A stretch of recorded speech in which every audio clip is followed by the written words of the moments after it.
Did you know that around 85% of people struggle with low self-esteem at some point in their lives? Shocking, right? Despite the endless advice to boost our self-esteem, research shows that high self-esteem doesn't guarantee happiness or success. In fact, some studies suggest that overly high self-esteem can lead to overconfidence and poor decision-making. Many people believe self-esteem is the key to achieving their dreams. They think that if they just feel good about themselves, everything else will fall into place.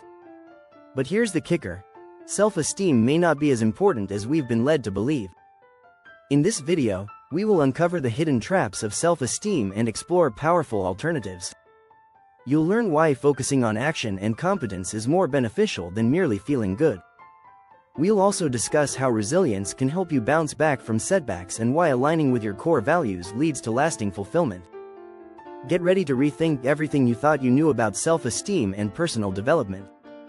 Let's dive in and discover the real secrets to growth and success. Chapter 1. The Self-Esteem Trap. Why feeling good isn't always good in today's world. Feeling good about yourself is often seen as the ultimate goal. But there's a trap hidden in that. Research shows that people with high self-esteem are no more successful than those with low self-esteem when it comes to areas like relationships, careers, or happiness.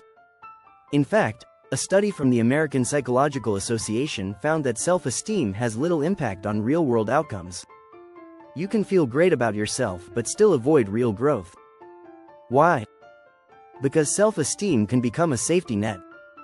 It can trick you into thinking you're doing well when, in reality, you're stuck in the same spot. Instead of striving to improve, you become comfortable with mediocrity. For example, think about someone who feels confident about their abilities at work but never seeks out feedback or challenges. They feel good, but are they really growing? Self-esteem can keep you in your comfort zone, which is where growth doesn't happen. Chapter 2. Confidence versus competence. The real game changer. Here's a hard truth: confidence isn't everything. In fact, it's competence that really moves the needle.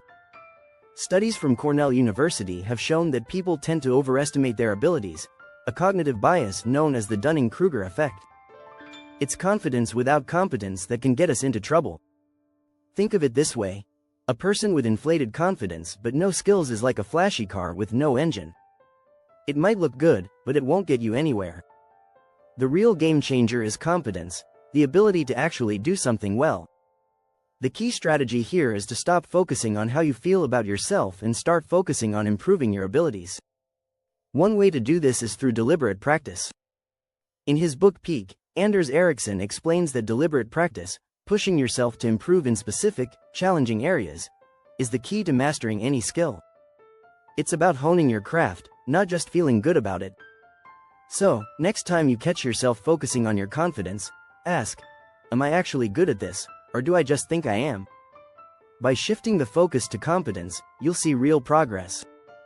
Chapter 3. The Dark Side of High Self-Esteem.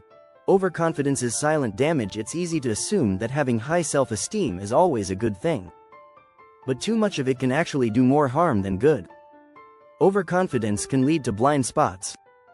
When we believe we're great at something, we're less likely to seek feedback or recognize areas where we need to improve. A 2018 study by the University of Melbourne found that overconfident people are more likely to make poor decisions because they fail to consider other perspectives. This is where the dark side of self-esteem shows up. When you feel too good about yourself, you start ignoring the need for growth. Overconfidence can lead to a fixed mindset, a term coined by psychologist Carol Dweck. In a fixed mindset, people believe their abilities are set in stone. This mindset stops them from taking on new challenges because they're afraid of failure. They feel good where they are and resist anything that might shake their self-esteem. A strategy to avoid this is embracing a growth mindset, which focuses on learning and improvement rather than just maintaining a positive self-image. Dweck's research shows that people with a growth mindset see failure as an opportunity to learn, not a threat to their self-esteem. They seek out challenges, feedback, and new skills. To shift from overconfidence to growth, ask yourself, what can I learn from this experience, even if I fail? This simple question can keep you grounded and focused on improvement rather than protecting your self-esteem. If you're finding this content valuable, don't forget to subscribe for more insights on personal development. Chapter 4. Action over affirmation. The power of doing, not feeling. We've all heard about positive affirmations. You look in the mirror and tell yourself, I'm capable, I'm worthy. While this feels good, the truth is that affirmations don't drive real change. Research from psychological science shows that positive affirmations can actually backfire for people with low self-esteem, making them feel worse when they don't match reality. The problem with affirmations is that they're all about feelings. They don't require action. You can say you're amazing all day long, but if you're not doing anything to back that up, nothing will change. Action is what builds confidence and competence. It's what turns ideas into reality. Take a simple example: learning a new language. You can affirm all you want that you'll become fluent, but unless you practice daily, you won't make progress. In Atomic Habits, James Clear explains that the key to improvement is creating small, actionable steps. It's the consistent, small actions that compound over time into big changes. So, instead of repeating feel-good affirmations, try building action into your daily routine. Set tiny, achievable goals and focus on doing rather than just feeling. If you want to be more confident in public speaking, for example, don't just tell yourself you're a good speaker. Find opportunities to speak in front of others, even in small settings. The more you do, the better you'll feel, naturally. Chapter 5. Resilience over self-esteem. How bouncing back matters more when things go wrong. Self-esteem can take a hit. But what's more important than maintaining high self-esteem is resilience, the ability to bounce back from failure. In fact, studies from the American Psychological Association suggest that resilience plays a much bigger role in long-term success than self-esteem ever could. Failure is inevitable. No matter how much you believe in yourself, setbacks will come. What separates those who succeed from those who don't is how they respond to failure. Resilient people view failure as a learning opportunity, not a reflection of their worth.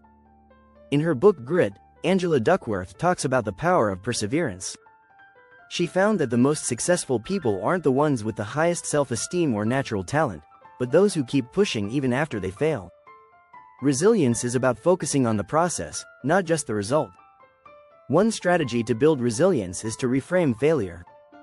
Instead of thinking, I'm not good enough, ask yourself, what can I learn from this? This simple shift in perspective changes how you approach challenges. You become less afraid of failure and more focused on growth. Another effective strategy is practicing self-compassion. Research from Kristen Neff, a leading expert on self-compassion, shows that being kind to yourself after a failure helps you recover faster. Instead of beating yourself up, treat yourself with the same understanding you'd offer a friend. This boosts resilience and keeps you moving forward, even when things get tough. Chapter 6. Self-worth beyond self-esteem. Tapping into your core values. Self-esteem is often based on external factors: how we look, how much money we make, or what others think of us. But when these things fluctuate, and they always do, our self-esteem can crumble. That's why focusing on core values, rather than self-esteem, leads to more lasting fulfillment. Your core values are the principles that guide your actions and decisions.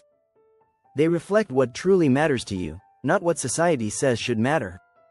When your self-worth is rooted in your values, it becomes much more stable. You stop worrying about what others think because you're living according to what's important to you. In The Subtle Art of Not Giving a F***, Mark Manson argues that we should care less about feeling good all the time and more about living in alignment with our values. This means figuring out what's truly meaningful and making decisions based on that, not on boosting self-esteem. A great strategy here is to identify your top 5 values. Take time to reflect on what truly matters to you, whether it's honesty, creativity, family, or helping others. Once you're clear on your values, you can make decisions that align with them, rather than chasing things that temporarily boost your self-esteem. Living by your values also helps you avoid the comparison trap. When you're grounded in what's important to you, you're less likely to compare yourself to others. A 2015 study from the University of California found that people who focus on their core values report higher life satisfaction, regardless of how high or low their self-esteem is. So, instead of focusing on feeling good all the time, focus on living a life that's meaningful to you. Let your values guide you, and your self-worth will naturally follow.